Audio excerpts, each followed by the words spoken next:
Hay un patrón que se repite. Al principio la persona parece tener todo lo que te falta. La intensidad es inmediata, la atracción inexplicable. No puedes nombrar exactamente qué es, pero sientes que has encontrado algo esencial, algo que siempre ha estado ausente. Y durante un tiempo todo tiene sentido, hasta que deja de tenerlo. La decepción llega sin previo aviso. La persona sigue siendo la misma, pero tú ya no la ves de la misma manera. Lo que antes parecía profundidad, ahora suena superficial. Lo que era encanto se convierte en irritación. Y te preguntas, ¿cómo pudiste equivocarte tanto? ¿Cómo pudiste ver algo que, aparentemente, nunca estuvo allí? Pero, ¿y si el error no fuera sobre la otra persona? ¿Y si lo que viste en ella fuera real, solo que nunca le perteneció? ¿Y si lo que tanto admiraste o rechazaste en el otro fuera, en realidad, una parte de ti mismo que nunca reconociste como tuya? Carl Jung pasó décadas investigando este fenómeno, y lo que descubrió fue inquietante. Gran parte de lo que llamamos atracción, amor o incluso odio intenso no tiene que ver con quién es realmente el otro. Tiene que ver con lo que proyectamos en él. Jung lo llamó anima y animus, aspectos internos masculinos y femeninos que llevamos dentro de nosotros, pero que rara vez reconocemos como propios. En cambio, los vemos encarnados en otras personas. Y vivimos a merced de esas proyecciones sin saberlo. Jung escribió en El hombre y sus símbolos que el efecto de la proyección es aislar al individuo de su entorno, ya que, en lugar de una relación real con él, ahora solo hay una ilusoria. Esto explica por qué tantas relaciones comienzan con una intensidad mágica y terminan en una profunda decepción. No porque la otra persona haya cambiado, sino porque la proyección no se sostiene indefinidamente. Y cuando cae, lo que queda es la realidad y la incómoda sensación de que todo este tiempo has estado relacionándote con una parte de ti mismo. Pero, ¿qué sucede cuando finalmente dejas de proyectar? Cuando reconoces que lo que buscas en el otro está, en realidad, dentro de ti. Jung descubrió que comienzan a operar 3 transformaciones profundas. Transformaciones que no solo cambian la forma en que te relacionas, sino la forma en que existes en el mundo. Y todo comienza con un reconocimiento simple, pero devastador. El matrimonio que buscas fuera de ti ya está sucediendo dentro. Simplemente no estabas mirando en el lugar correcto. Pero antes de entender lo que sucede cuando cesa esa proyección, es necesario reconocer cómo funciona. Porque no estamos hablando de un error de juicio ocasional. Estamos hablando de una estructura psicológica que funciona constantemente, moldeando a quien admiras, a quien rechazas y a quien eliges para estar a tu lado. Jung descubrió algo que contradice por completo el sentido común sobre la atracción y las relaciones. Se dio cuenta de que dentro de cada hombre existe lo que él llamó anima, una figura femenina interna, autónoma, que habita en el inconsciente. Y dentro de cada mujer existe el animus, una figura masculina interna igualmente autónoma. No se trata de metáforas poéticas, son estructuras psíquicas reales, con vida propia, que influyen en las decisiones, las emociones y las elecciones sin que te des cuenta. El anima para los hombres lleva consigo todo lo que ha sido definido cultural o familiarmente como no masculino y por lo tanto rechazado de la identidad consciente, sensibilidad emocional, intuición, capacidad de conexión profunda, vulnerabilidad. Todo esto fue en algún momento de la formación psicológica expulsado de la conciencia. No desapareció, solo migró al inconsciente, donde tomó forma propia, y esa forma, el ánima, comienza a operar por su cuenta. El animus para las mujeres funciona de manera paralela. Lleva consigo todo lo que se ha definido como no femenino y se ha rechazado. Asertividad, claridad lógica, capacidad de decisión firme, principios inquebrantables, fuerza para afrontar conflictos. Todo esto, cuando no se reconoce conscientemente, migra al inconsciente y se organiza como una figura interna masculina, el animus, y también actúa de forma autónoma. Ahora viene la parte crucial. Estas figuras internas no se quedan quietas, necesitan expresarse, y como no las reconoces como parte de ti mismo, se expresan a través de la proyección. Ves al anima encarnado en una mujer real, ves al animus encarnado en un hombre real, y lo que debería ser un encuentro contigo mismo se convierte en una búsqueda desesperada de alguien que te complete. Por eso, la atracción intensa rara vez es racional. No eliges conscientemente enamorarte de alguien. Te sientes cautivado, y lo que te cautiva no es la persona en sí, sino la proyección de tu propio anima o animus sobre ella. Cuando un hombre dice ella es perfecta, a menudo está diciendo ella encarna perfectamente todo lo que rechazo de mí mismo. Cuando una mujer dice él es exactamente lo que necesitaba, a menudo está diciendo él expresa todo lo que yo no me permito expresar. Jung observó esto repetidamente en sus pacientes, hombres que se enamoraban de mujeres emocionalmente expresivas, precisamente lo que ellos mismos habían reprimido, mujeres que se sentían atraídas por hombres intelectualmente dominantes, precisamente lo que ellas mismas no se permitían ser. La proyección funciona como un espejo invertido. Ves fuera de ti lo que no puedes ver dentro, y ahí está el problema. La proyección crea una relación ilusoria. Jung fue muy claro al respecto. Cuando proyectas tu ánima o ánimus en alguien, no te estás relacionando con esa persona. Te estás relacionando con una parte de ti mismo que has exiliado. La otra persona se convierte solo en un portador temporal de algo que en realidad es tuyo, y ninguna persona real puede sostener una proyección indefinidamente. Piensa en cuántas veces has escuchado o dicho algo como, al principio, él era tan atento, ahora parece otra persona. O, ha cambiado por completo, ya no es la persona que conocí. Pero, ¿realmente ha cambiado esa persona? ¿O simplemente ha dejado de funcionar la proyección? Lo que veías en ella nunca fue suyo, era tuyo.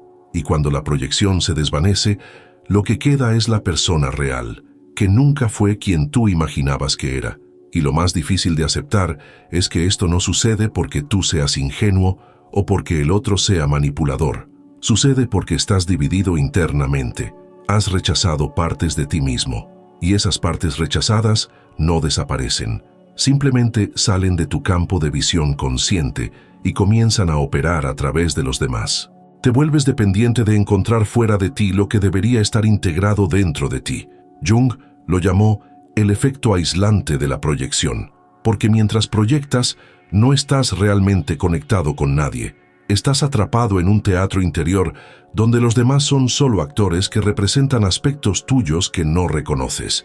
Y eso no crea intimidad, crea una ilusión de intimidad, crea la sensación de que, por fin, has encontrado a alguien que te completa. Pero la plenitud no viene de fuera, viene de la integración interna. Así que, cuando sientas esa atracción arrebatadora, ese magnetismo inexplicable, pregúntate, ¿qué es exactamente lo que veo en esa persona? Y lo más importante, ¿qué veo en ella que me niego a ver en mí mismo? Porque la intensidad de la atracción es directamente proporcional a la intensidad de la división interna. Cuanto más rechazas una parte de ti mismo, más fuerte es la proyección. Y cuanto más fuerte es la proyección, más devastadora es la decepción cuando inevitablemente se desvanece. La buena noticia, si es que podemos llamarla así, es que la proyección no es un defecto, es un mecanismo, y como todo mecanismo, puede entenderse, puede desactivarse, pero para ello hay que estar dispuesto a mirar algo incómodo, la posibilidad de que todo lo que buscas en el otro ya está en ti, solo que ha sido exiliado, solo que ha sido rechazado, solo que ha sido empujado fuera de tu identidad consciente. Y cuando esa proyección encuentra un portador real, una persona de carne y hueso, que, por casualidad, activa esa estructura interna, ocurre algo intenso e inevitable. Se instala el encantamiento, y con él, el comienzo de un ciclo que Jung trazó con precisión quirúrgica, el ciclo de la ilusión y la desilusión. Y es precisamente ese ciclo el que debemos comprender ahora. ¿Qué sucede cuando la proyección encuentra un objetivo? Cuando esa figura interna, el ánima o el animus, encuentra a alguien que parece encarnarla a la perfección. Jung describió ese momento como mágico y utilizó esa palabra deliberadamente, porque no es una experiencia racional, es luminosa, parece destino, parece que el universo ha conspirado para poner a esa persona en tu camino, y en cierto modo, ha conspirado, pero no de la forma que imaginas. La fase inicial de la proyección se caracteriza por una sensación de plenitud. Por fin has encontrado a alguien que te entiende, alguien que completa tus frases, alguien cuya presencia parece llenar un vacío que ni siquiera sabías que existía. Los hombres hablan de mujeres que han dado color a sus vidas. Las mujeres hablan de hombres que han dado estructura a su caos emocional, y ambos creen que han encontrado a la persona adecuada. Pero lo que realmente han encontrado es la proyección adecuada. Jung observó que en esta fase se ve al otro a través de una lente idealizada. Cada gesto se interpreta como una confirmación de que esa persona es especial. Cada palabra resuena como si estuviera dirigida exactamente a ti, y cualquier signo de imperfección se ignora o se idealiza. Es terca, pero eso demuestra que tiene una personalidad fuerte. A veces es distante, pero eso es porque es profundo e introspectivo. La proyección no te permite ver a la persona tal y como es, solo te permite ver lo que necesitas ver para mantener la ilusión. Pero aquí está el problema estructural que Jung identificó. Ninguna persona real puede sostener una proyección indefinidamente, porque la proyección no se trata de quién es el otro, se trata de quién necesitas que sea para no enfrentar tu propia división interna. Y eso crea una presión invisible, pero constante. La persona real comienza a aparecer debajo de la proyección, y cuando eso sucede, la magia comienza a desvanecerse. El momento de ruptura rara vez es dramático. No es una traición, no es una pelea devastadora, es algo más sutil. Es cuando la persona dice algo que no encaja en la imagen que has creado. Es cuando actúa de una manera que contradice la narrativa que has construido sobre quién es. Y de repente, te das cuenta, espera, esta persona no es quien yo pensaba que era. Pero lo que realmente está sucediendo en ese momento no es que la persona haya cambiado, es que la proyección está perdiendo fuerza, y lo que estás viendo por primera vez no es una transformación en ella, es su realidad. La persona siempre ha sido así, simplemente no lo veías. Estabas viendo tu propio ánima o animus proyectados sobre ella. Y ahora que la proyección se disuelve, lo que queda es alguien a quien no conoces tan bien como imaginabas, y ahí comienza la desilusión, no en el sentido coloquial de decepción, sino en el sentido literal, el fin de la ilusión, la caída de la fantasía. Y con esa caída viene algo que Jung llamó resentimiento proyectivo, porque la mente inconsciente no acepta fácilmente que ha sido engañada por sí misma. Es más fácil culpar al otro. Ella me engañó. Él no es quien decía ser. Todo era mentira, pero nada era mentira, era proyección, y la ira que sientes no es hacia la persona, es por la parte de ti mismo que sigue sin integrarse, es por la división interna que aún te niegas a reconocer. Jung escribió que todo lo que nos irrita en los demás puede llevarnos a comprendernos a nosotros mismos, y se refería precisamente a eso. La irritación que sientes por el otro es a menudo la irritación que sientes por aspectos tuyos que has proyectado en él y que ahora ya no quieres ver. Piensa en cuántas veces has oído o dicho frases como «lo di todo por esa persona y simplemente cambió». Pane, al principio era tan diferente, ahora es insoportable. Lo que cambió no fue la persona, lo que cambió fue tu capacidad para mantener la proyección. Y cuando la proyección se desvanece, lo que antes parecía perfecto, ahora parece insoportable. No porque la persona haya empeorado, sino porque estás viendo la realidad por primera vez y la realidad nunca va a corresponder a la fantasía que has creado. Jung se dio cuenta de que este ciclo se repite. Una persona termina una relación desilusionada, pasa un tiempo sola y luego encuentra a alguien nuevo que, milagrosamente, parece encarnar todo lo que el anterior no era. Y el ciclo vuelve a empezar. Nueva proyección, nuevo encanto, nueva decepción, y con cada repetición, la persona se convence de que el problema es la mala elección de pareja. Solo tengo que encontrar a la persona adecuada, pero la persona adecuada no existe, porque lo que buscas no es una persona, es una parte de ti mismo que aún no has integrado, y lo más cruel de este ciclo es que no se limita a las relaciones románticas. Puedes proyectar tu ánima o ánimus en amigos, mentores, figuras públicas, en cualquier persona que parezca encarnar lo que rechazas en ti mismo. Y el patrón es siempre el mismo: idealización, ilusión, desilusión, resentimiento. Y luego búsqueda de un nuevo portador de la proyección. Jung lo llamó la prisión de la proyección, porque mientras proyectas, no eres libre. Siempre dependes de encontrar a alguien que cargue con lo que tú no puedes cargar solo. Siempre estás a merced de encontrar a alguien que te complete.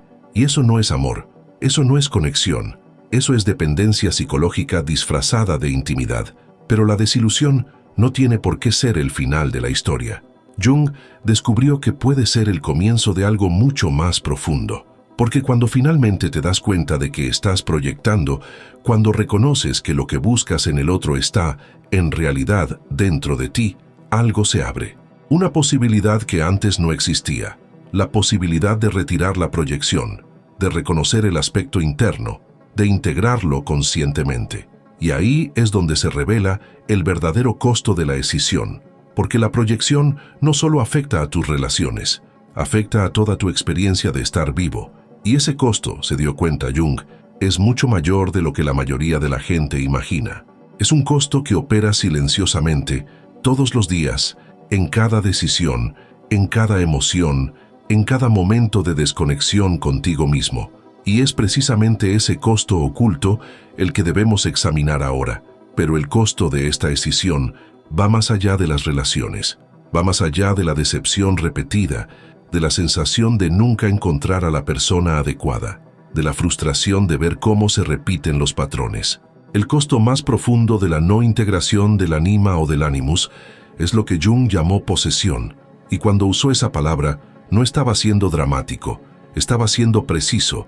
La posesión, en la psicología junguiana, no tiene nada que ver con entidades externas o fenómenos sobrenaturales, tiene que ver con aspectos internos que al no ser reconocidos conscientemente, toman el control de la personalidad.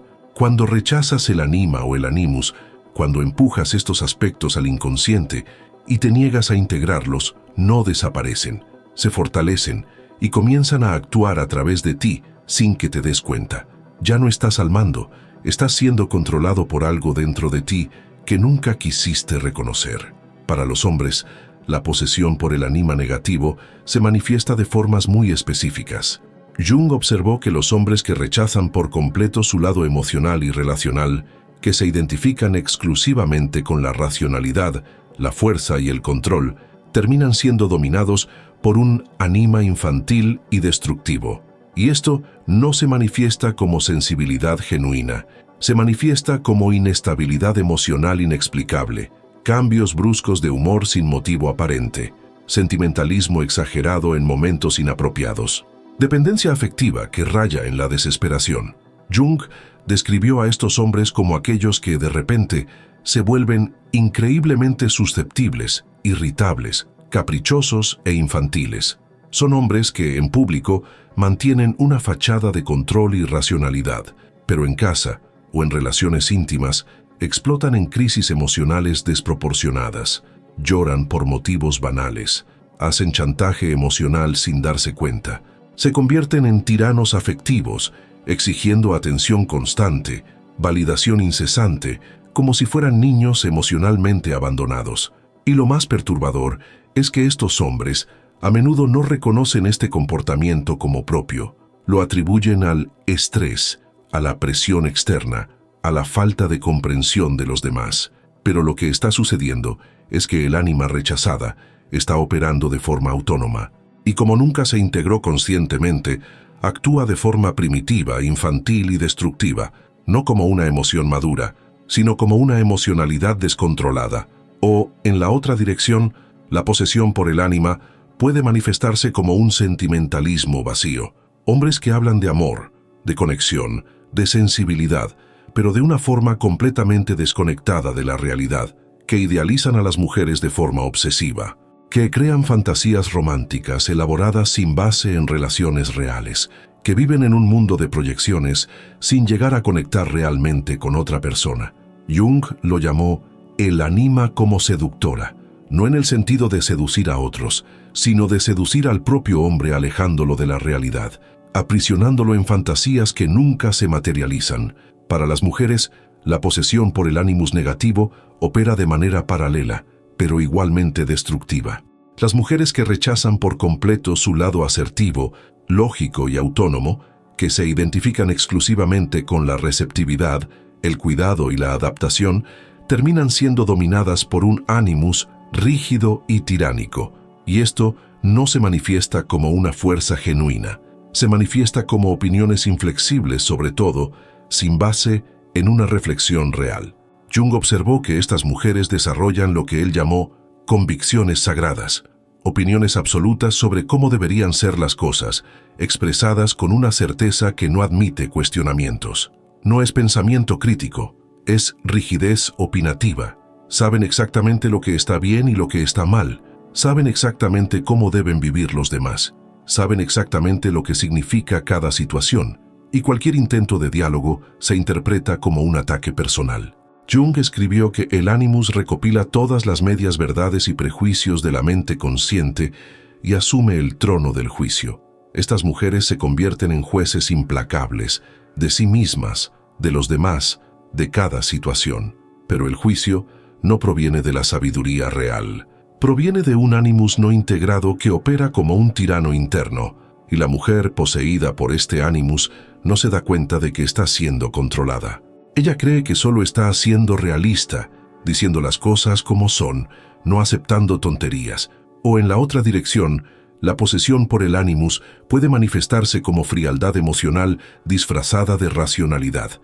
Mujeres que se desconectan completamente de sus sentimientos y pasan a vivir solo en la cabeza, que intelectualizan cada experiencia, que transforman cada emoción en análisis, que pierden la capacidad de simplemente sentir sin explicar, categorizar y controlar inmediatamente. Jung lo llamó la tiranía del logos, cuando la función racional se vuelve dominante hasta el punto de sofocar toda la vida emocional. Y en ambos casos, hombres poseídos por el ánima negativo, mujeres poseídas por el ánimus negativo, hay un rasgo común. La persona no se da cuenta de que está poseída. Cree que está actuando con normalidad, que solo está siendo quien es. Que son los demás los que no entienden. Y eso es precisamente lo que hace que la posesión sea tan peligrosa, porque no se puede integrar algo que no se reconoce. No se puede trabajar conscientemente con un aspecto que se cree que no es propio. Jung observó que las personas poseídas suelen culpar al mundo exterior de sus problemas. La gente es muy sensible. Nadie me entiende. El problema es que la gente no sabe lidiar con la verdad, pero el problema no está fuera, está dentro. Es la división interna que opera a través de comportamientos que la persona no reconoce como propios.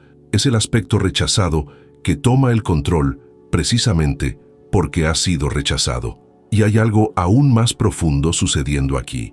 La posesión no solo genera comportamientos destructivos, genera una sensación constante de incompletitud, de que siempre falta algo, de que, sin importar lo que logres o realices, nunca estás realmente completo, porque no lo estás. Has escindido una parte esencial de ti mismo y la has empujado fuera de tu conciencia, y esa parte no desaparece, sigue operando, exigiendo reconocimiento, creando síntomas, generando conflictos. Los hombres poseídos por el ánima negativo viven oscilando entre la racionalidad extrema y los colapsos emocionales inexplicables. Las mujeres poseídas por el ánimus negativo viven oscilando entre la adaptación excesiva y la rigidez opinativa. Y en ambos casos, la persona siente que hay algo mal, pero no puede nombrar qué es, porque lo que está mal no es un comportamiento aislado, es toda la estructura, es la escisión, es la negativa a reconocer e integrar el opuesto interno. Jung fue muy claro al respecto. No se puede eliminar el ánima o el ánimus, no se puede deshacerse del aspecto opuesto. Es parte constitutiva de la psique humana. La única opción real es si lo vas a integrar conscientemente o si vas a vivir poseído por él inconscientemente.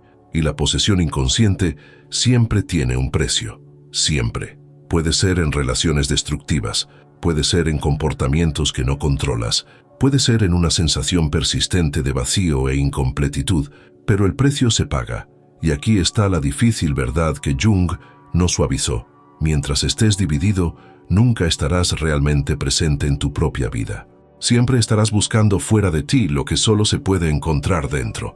Siempre estarás proyectando, siempre decepcionado, siempre poseído por aspectos que te niegas a reconocer. Y eso no es vivir. Es estar atrapado en un teatro psicológico donde nunca eres realmente tú mismo, porque has rechazado la mitad de ti mismo. Pero Jung también descubrió algo extraordinario. Descubrió que cuando finalmente dejas de huir de esa división, cuando reconoces que lo que buscas en el otro está, en realidad, dentro de ti, algo radical comienza a suceder. No es mágico, no es instantáneo, pero es profundo. Y es precisamente aquí donde la propuesta junguiana se vuelve revolucionaria, porque no solo está describiendo el problema, está mostrando el camino hacia algo que la mayoría de las personas nunca han experimentado, la retirada consciente de la proyección. Y eso es lo que necesitamos entender ahora. Y es precisamente aquí donde Jung propone algo radical, algo que va en contra de todo lo que has aprendido sobre las relaciones, sobre la plenitud, sobre lo que significa estar completo. Jung dice, deja de buscar. Lo que buscas en el otro ya está en ti. Siempre ha estado ahí. Y la única razón por la que no lo ves es porque has aprendido a no mirar. Has aprendido a proyectar hacia afuera lo que debería estar integrado en tu interior. Pero, ¿cómo se deja de proyectar, simplemente? ¿Cómo se retira una proyección que ha operado toda la vida sin que te dieras cuenta? Jung no ofreció una solución rápida, ofreció un proceso. Un proceso que requiere valentía, honestidad brutal contigo mismo y disposición para afrontar aspectos que has pasado décadas evitando. Llamó a este proceso retirada de la proyección. Y todo comienza con un momento de reconocimiento. El reconocimiento no es intelectual, no es leer sobre ánima y ánimus y pensar, interesante, tiene sentido. Es un momento visceral, generalmente incómodo en el que te das cuenta. Lo que tanto admiro o tanto rechazo en el otro no tiene que ver con el otro, tiene que ver conmigo, tiene que ver con una parte de mí que nunca reconocí como mía. Y ese reconocimiento no trae alivio inmediato, trae incomodidad, porque desestabiliza toda la narrativa que construiste sobre ti mismo. Jung trabajó con una paciente, llamémosla Elena, que ilustra perfectamente este proceso. Elena era profesora universitaria de filosofía, brillante, reconocida, respetada por su mente aguda y su capacidad de argumentación lógica, pero emocionalmente vivía en un colapso, ansiosa, incapaz de formar vínculos profundos y obsesionada con hombres autoritarios, figuras intelectualmente dominantes que invariablemente la menospreciaban. En los sueños de Elena aparecían figuras masculinas amenazantes, a veces un grupo de hombres que la perseguían, otras veces un hombre solitario, frío, mecánico, interrogándola sobre sus defectos. Jung lo reconoció inmediatamente, el ánimus negativo en acción. Elena había interiorizado la voz crítica de su padre, un matemático brillante y tirano emocional, y esa voz operaba de forma autónoma dentro de ella, juzgando cada movimiento, cada pensamiento, cada sentimiento. Y Elena proyectaba ese ánimus en todos los hombres con los que se relacionaba. Los elegía inconscientemente por su capacidad de encarnar la figura crítica interna, y luego se sorprendía cuando la trataban exactamente como su padre la había tratado, con desprecio emocional, disfrazado de racionalidad. El patrón se repetía porque la proyección se repetía, y Elena no podía ver que estaba buscando fuera de ella una figura que ya habitaba dentro de ella. El momento decisivo se produjo durante una sesión en la que Jung la confrontó directamente. No te persiguen hombres reales, te persigue tu propio ánimus, y mientras no lo reconozcas, seguirás eligiendo hombres que lo encarnen. Elena se resistió, se enfureció, acusó a Jung de culpar a la víctima, pero algo en esa confrontación la tocó profundamente, y comenzó a darse cuenta. La voz crítica que escuchaba en los demás era, en realidad, la voz que llevaba dentro de sí misma. Jung le propuso a Elena que hiciera algo que él llamaba imaginación activa, no meditación pasiva, no visualización guiada, sino un diálogo consciente con la figura interna. Elena debía, deliberadamente, convocar a la figura masculina de sus sueños, el ánimus, y dialogar con él, preguntarle quién era, qué quería, por qué la perseguía, y lo más importante, escuchar las respuestas que surgían, no del pensamiento racional, sino de un lugar más profundo. Al principio, Elena lo encontró ridículo. ¿Hablar con una figura imaginaria? Pero Jung insistió, y cuando finalmente lo intentó, ocurrió algo extraordinario. La figura masculina que en los sueños era amenazante comenzó a hablar, y lo que dijo fue inquietante. He intentado darte algo, pero siempre huyes. Elena se dio cuenta.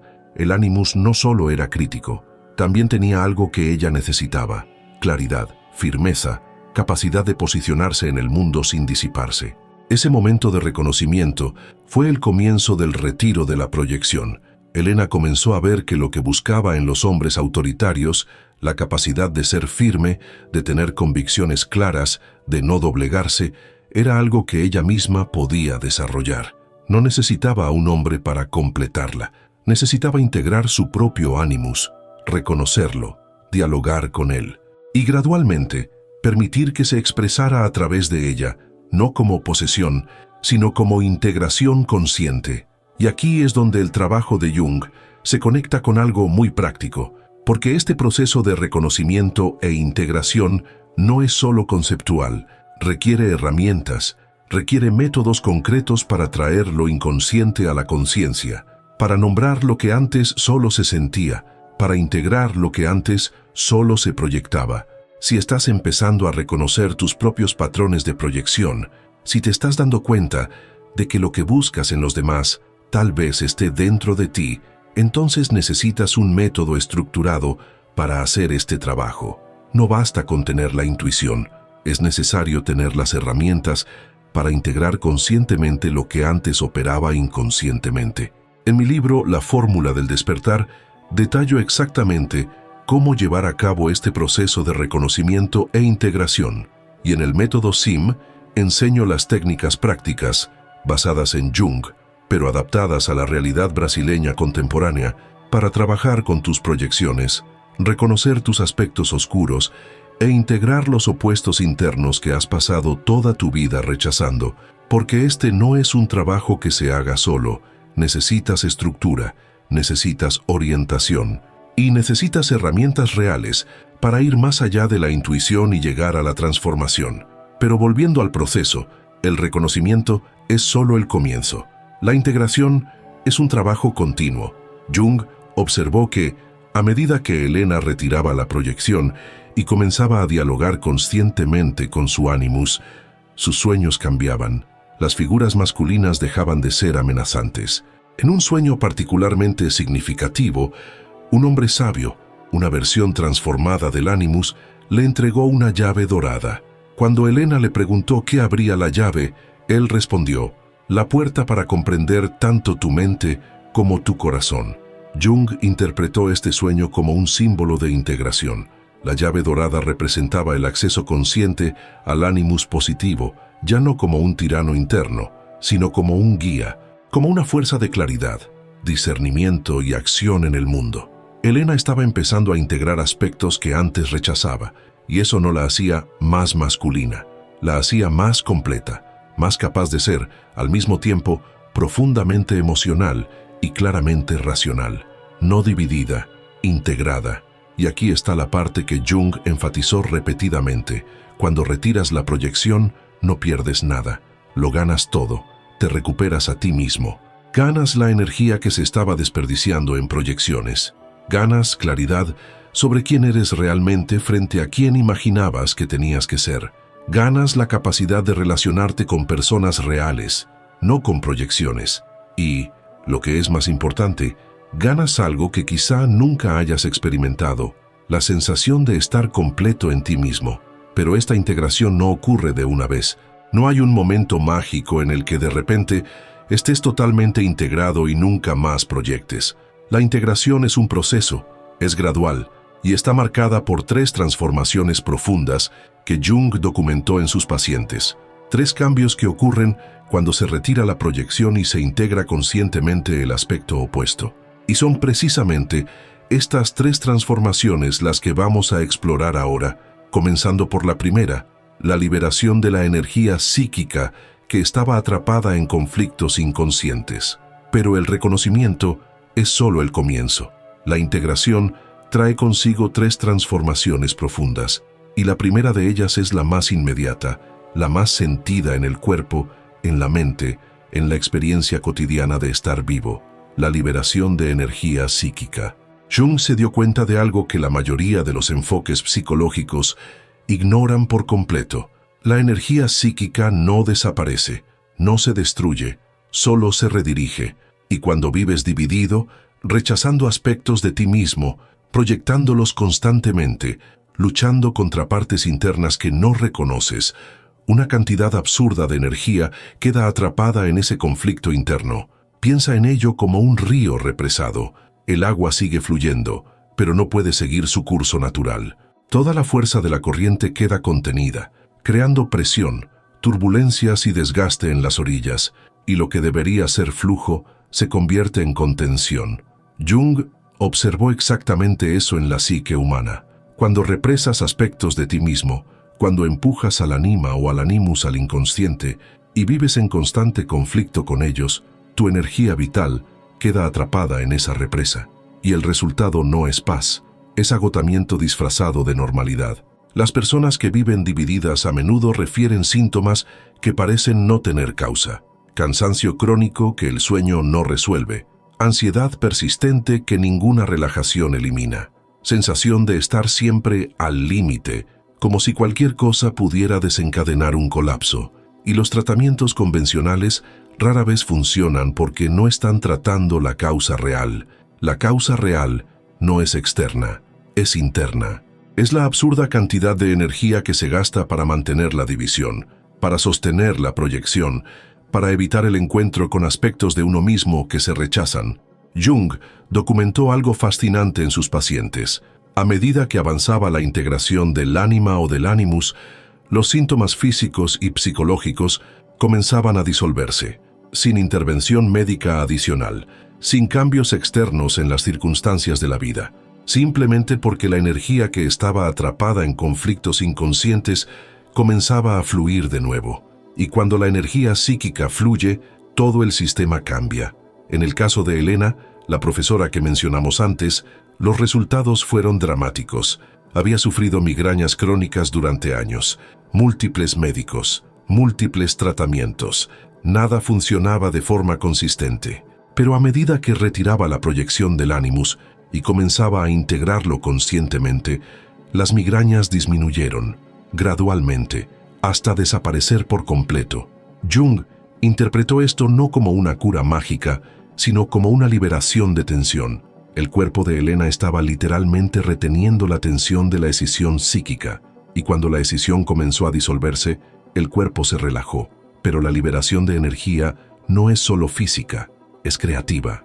Jung observó que los pacientes en proceso de integración a menudo informaban de un resurgimiento de la creatividad que parecía haber desaparecido hacía años. Personas que no habían escrito en décadas volvían a escribir. Personas que nunca se habían considerado artísticas comenzaban a pintar, dibujar, crear, y no por un esfuerzo consciente, sino porque la energía creativa, antes represada, comenzaba a fluir de forma natural. Y aquí hay algo crucial que Jung enfatizó. El anima y el animus son puentes entre el consciente y el inconsciente. Sirven como mediadores entre tu mente racional y el vasto reservorio creativo del inconsciente colectivo. Cuando los rechazas, cortas ese puente. Te aíslas de la fuente de inspiración, de la intuición, de la creatividad genuina. Pero cuando los integras, el puente se reconstruye y de repente las ideas comienzan a fluir. Las ideas surgen espontáneamente. Te sientes conectado a algo más grande que tu ego limitado. Elena lo describió de forma poética. Le dijo a Jung, es como si puertas que habían estado cerradas toda la vida se abrieran de repente, y detrás de ellas había todo un mundo que nunca supe que existía. Comenzó a escribir no solo trabajos académicos, sino ensayos personales, reflexiones filosóficas que integraban la emoción y la razón de una manera que nunca antes había logrado. No era que hubiera aprendido algo nuevo, era que se había reconectado con partes de sí misma que siempre habían estado ahí, solo que bloqueadas. Jung también notó otro cambio significativo, el fin de la dependencia emocional de la validación externa. Las personas divididas viven en una necesidad constante de que otros las completan. Necesitan aprobación, necesitan confirmación, necesitan a alguien que encarne el aspecto que rechazan para sentirse completas. Pero cuando se produce la integración, esa dependencia comienza a disolverse, no porque la persona se vuelva fría o aislada, sino porque encuentra dentro de sí misma lo que antes buscaba desesperadamente fuera. Los hombres que integraron el anima dejaron de necesitar que las mujeres aportaran emoción a sus vidas. Han desarrollado su propia capacidad para acceder a la profundidad emocional, para crear conexiones genuinas, para ser vulnerables sin sentirse débiles. Las mujeres que han integrado el Animus han dejado de necesitar que los hombres aporten estructura a sus vidas. Han desarrollado su propia capacidad para tomar decisiones firmes, para posicionarse claramente, para actuar con autonomía sin sentirse agresivas. Y eso no significa que las relaciones se vuelvan innecesarias. Significa que se vuelven opcionales en el mejor sentido de la palabra. No estás en una relación porque necesites completarte. Estás en una relación porque eliges estarlo. Y ese cambio, de necesidad a elección, transforma por completo la dinámica relacional. Porque cuando no necesitas al otro para sentirte completo, finalmente puedes ver al otro tal como es. Jung observó algo que tal vez sea la señal más clara de esta transformación energética, la aparición espontánea de mandalas, no solo en sueños, sino en expresiones creativas. Pacientes que nunca habían estudiado simbolismo oriental o arte sacro comenzaron a dibujar círculos con patrones simétricos organizados alrededor de un centro. Jung quedó fascinado por ello. Cómo personas sin conocimientos previos creaban símbolos de totalidad justo en el momento en que se estaba produciendo la integración. Elena, por ejemplo, comenzó a dibujar círculos durante las sesiones de terapia. No sabía por qué. Solo sentía la compulsión de crear esas formas circulares. Y Jung lo reconoció de inmediato. La psique se estaba reorganizando en torno a un nuevo centro. Ya no era el ego fragmentado, sino el yo integrado. Los mandalas eran expresiones visuales de un proceso interno, la energía psíquica, organizándose en patrones de totalidad en lugar de fragmentación. Y aquí está la hermosa paradoja de este proceso.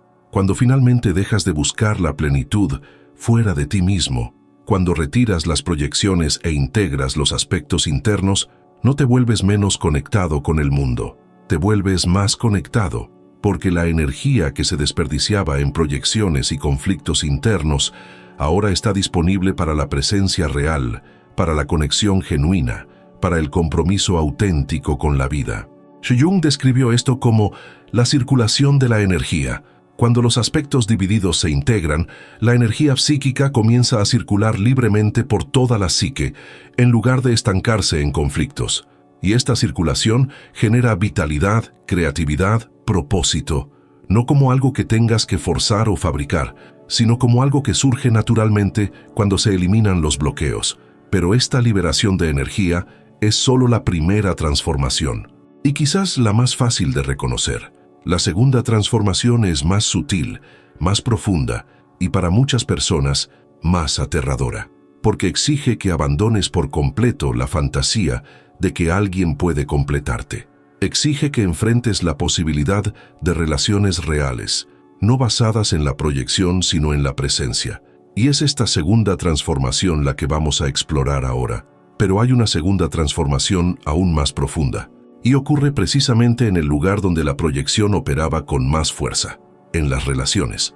Porque cuando finalmente retiras la proyección, cuando reconoces que lo que buscabas en el otro estaba, en realidad, dentro de ti, algo radical ocurre con la forma en que te relacionas. Y no es lo que la mayoría de la gente espera. La fantasía común es que, cuando te vuelves completo, ya no necesitas a nadie más, que la integración conduce al aislamiento, que reconocer los aspectos internos significa abandonar las relaciones externas. Pero Jung descubrió exactamente lo contrario. La integración no elimina la necesidad de conexión humana, elimina la necesidad de proyección. Y esa diferencia lo es todo. Cuando estás dividido, cuando proyectas tu ánima o animus en otra persona, nunca estás realmente relacionándote con ella. Te estás relacionando con una fantasía, con una imagen que tú has creado, con un portador temporal de aspectos tuyos que no reconoces. Y eso crea lo que Jung llamó una relación ilusoria, una conexión que parece profunda, pero que es fundamentalmente una conexión contigo mismo mediada por el cuerpo de otra persona.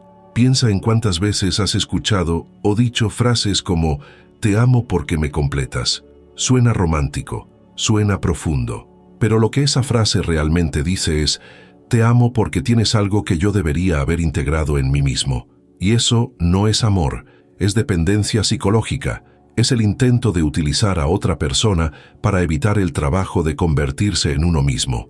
Jung observó que los pacientes en proceso de integración a menudo pasaban por crisis relacionales, no porque las relaciones empeoraran, sino porque, por primera vez, veían a su pareja real en lugar de la proyección. Y la persona real rara vez se corresponde con la fantasía. Elena, la profesora a la que seguimos, pasó por esto de forma intensa. En el momento de la terapia, mantenía una relación con un compañero académico, un filósofo brillante, crítico e intelectualmente dominante, el tipo exacto de hombre que ella siempre elegía. A medida que Elena retiraba la proyección del Animus, algo perturbador comenzó a suceder. Empezó a ver a su pareja no como la figura autoritaria y fascinante que había proyectado en él, sino como un hombre inseguro, a la defensiva, que utilizaba la intelectualidad como armadura contra la vulnerabilidad emocional. Y la atracción que sentía, esa intensidad magnética comenzó a disiparse.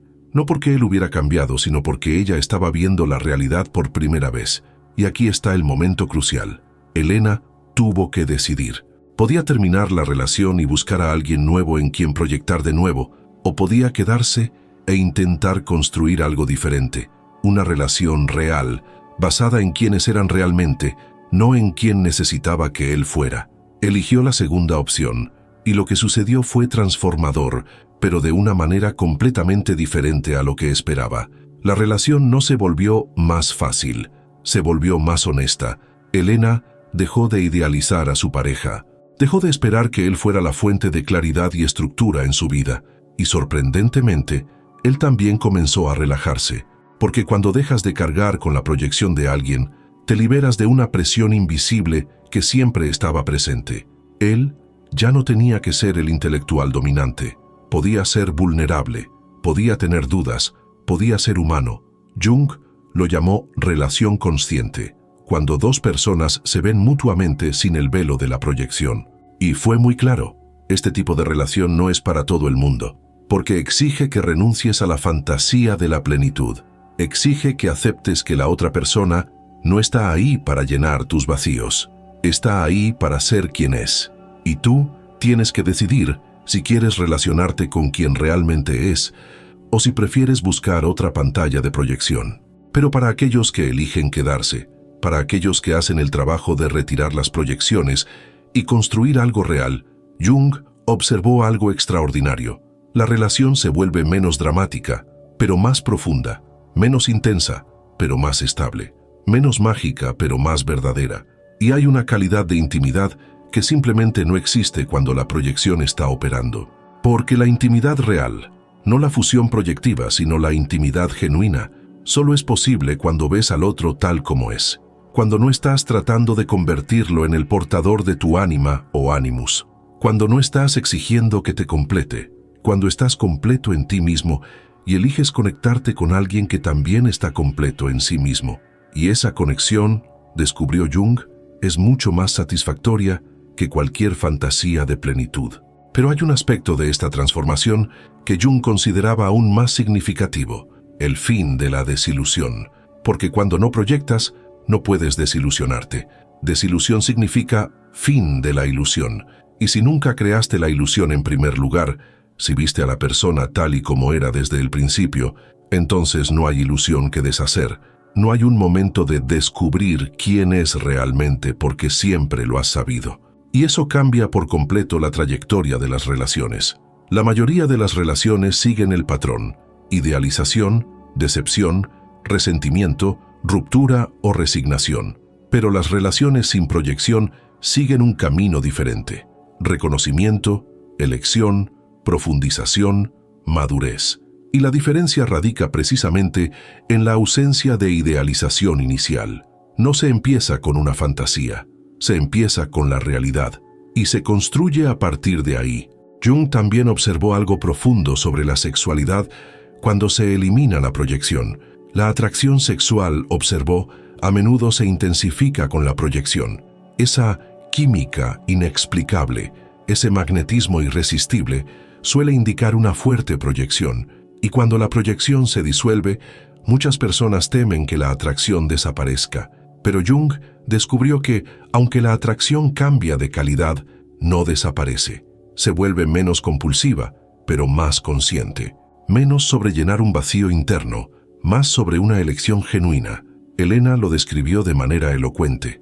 Dijo: «Antes me sentía atraída por él de una manera que parecía fuera de mi control. Era casi adictivo. Ahora, la atracción es diferente.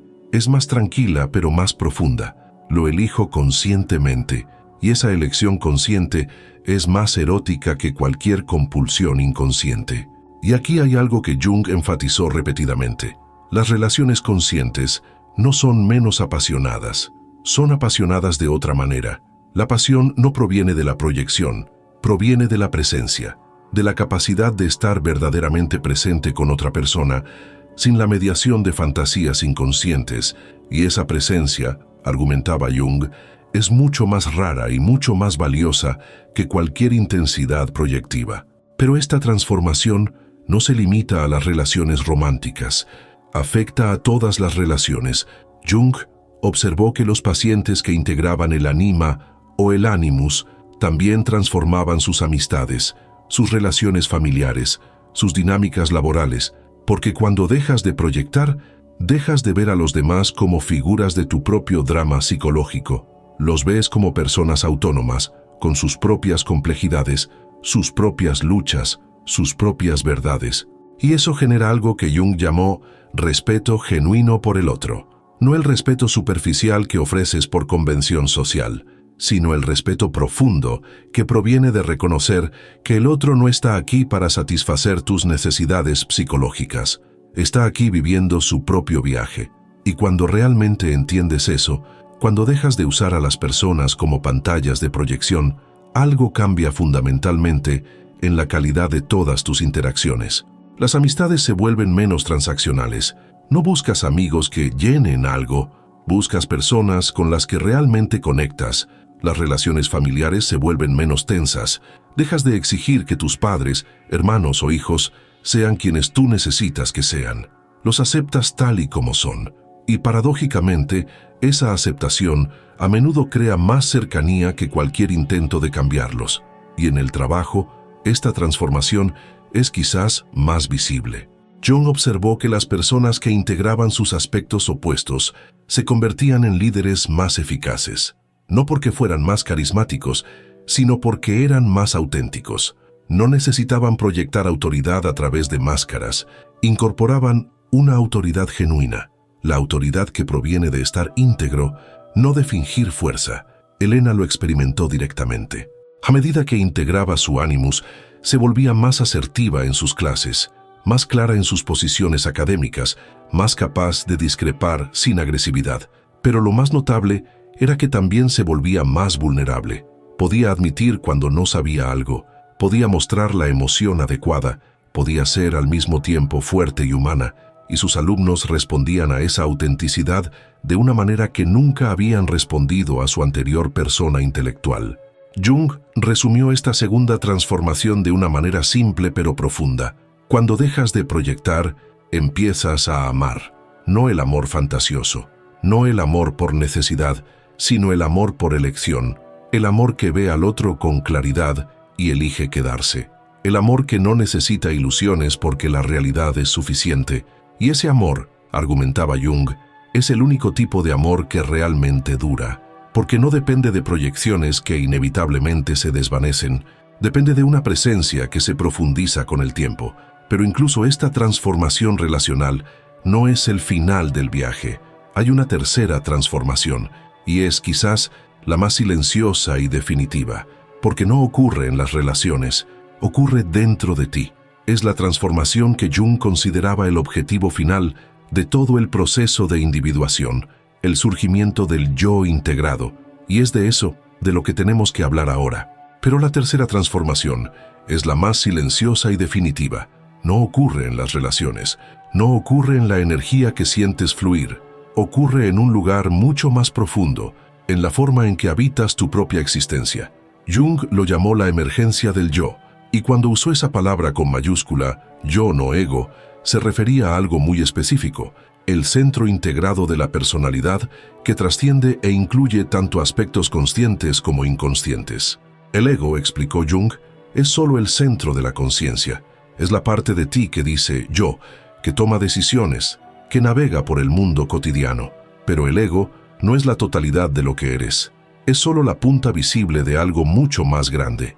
El self, con S mayúscula, es el centro de toda la psique. Abarca la conciencia y el inconsciente. Abarca los aspectos que reconoces y los que rechazas. Abarca todo lo que eres, has sido y puedes llegar a ser. Y esto es lo que Jung descubrió. Cuando integras el anima o el animus, cuando retiras las proyecciones y reconoces conscientemente los aspectos opuestos dentro de ti, el centro de tu personalidad comienza a desplazarse. Ya no es solo el ego el que está al mando, es el ser, y este desplazamiento transforma fundamentalmente la experiencia de estar vivo. Helena, la profesora a la que hemos acompañado a lo largo de este viaje, lo describió de una manera que captura perfectamente lo que Jung intentaba expresar. Dijo, antes sentía que siempre estaba luchando por mantener el control, luchando por ser la persona que creía que debía ser, luchando contra partes de mí que no encajaban en la imagen que había construido. Ahora ya no hay lucha, no porque me haya rendido, sino porque ya no hay división interna. Soy todas las partes de mí misma, y no están en guerra. Esto es lo que Jung llamó el matrimonio interior, y es exactamente a lo que se refiere la frase de la miniatura, el matrimonio que nadie ve. No es un matrimonio con otra persona, es el matrimonio interno entre los opuestos, entre lo masculino y lo femenino, entre lo consciente y lo inconsciente, entre lo que mostrabas al mundo y lo que ocultabas de ti mismo. Y este matrimonio interior no significa que te vuelvas andrógino o pierdas tu identidad de género. Jung fue muy claro al respecto. Un hombre que integra el anima no se vuelve femenino, se vuelve completo. Desarrolla la capacidad de conexión emocional profunda, de intuición, de vulnerabilidad, pero sin perder su masculinidad. De hecho, se vuelve más plenamente masculino porque ya no necesita demostrar su masculinidad, rechazando todo lo que considera femenino. Una mujer que integra el animus no se vuelve masculina, se vuelve completa, desarrolla la capacidad de ser asertiva, de pensar de forma lógica, de actuar con decisión, pero sin perder su feminidad. De hecho, se vuelve más plenamente femenina porque ya no necesita demostrar su feminidad rechazando todo lo que considera masculino. Jung observó que este proceso de integración solía ir acompañado de sueños específicos, sueños de boda, sueños de unión, sueños en los que figuras masculinas y femeninas se encontraban no en conflicto, sino en armonía. Helena tuvo un sueño particularmente significativo en esta fase. Soñó que estaba en un jardín circular, un mandala natural, y veía su propio reflejo en un lago. Pero en el reflejo era simultáneamente masculina y femenina, no de forma confusa, sino integrada, y se despertó con una sensación de paz que nunca antes había experimentado. Jung interpretó los sueños como expresiones simbólicas del yo emergente. La imagen andrógina no significa pérdida de identidad, significa trascendencia de la fragmentación, significa que los opuestos se han reconciliado, que la guerra interna ha cesado, que se ha establecido un nuevo orden psicológico, basado no en el rechazo, sino en la inclusión. Y cuando eso ocurre, toda tu relación con la vida cambia. Ya no vives de forma reactiva, respondiendo a proyecciones, luchando contra aspectos internos, buscando fuera lo que está dentro. Vives de forma creativa, eligiendo conscientemente, actuando desde la totalidad, respondiendo a la vida desde un centro integrado. Jung observó varias características específicas en las personas que alcanzaban este nivel de integración. Se volvían menos defensivas. Ya no necesitaban proteger una imagen frágil de sí mismas porque ya no se identificaban únicamente con el ego. Se volvían más espontáneas, no en el sentido de impulsivas, sino en el sentido de auténticas, respondiendo a la vida de forma genuina, no ensayada. desarrollaban lo que Jung denominó función trascendente, la capacidad de sostener opuestos en tensión creativa sin necesidad de resolver la tensión prematuramente.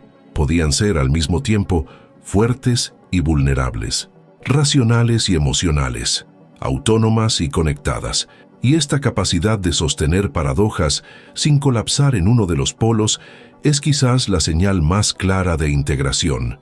Elena comenzó a experimentar esto en su vida cotidiana. Podía estar en una reunión académica, defendiendo sus ideas con claridad y firmeza, y luego ir a casa y llorar viendo una película emotiva, sin sentir que una experiencia contradijera a la otra. Podía ser profundamente independiente y también pedir ayuda cuando la necesitaba. Podía ser asertiva sin ser agresiva, vulnerable sin ser débil. Y todo eso no era una actuación, era la expresión natural de una psique integrada. Jung también observó que las personas en esta etapa desarrollaban una cualidad que él llamó sabiduría.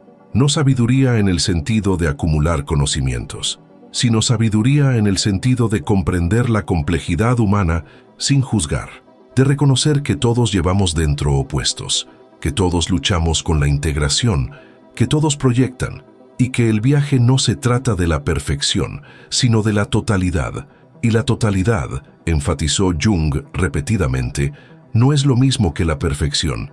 La perfección sería eliminar todo lo que consideramos negativo.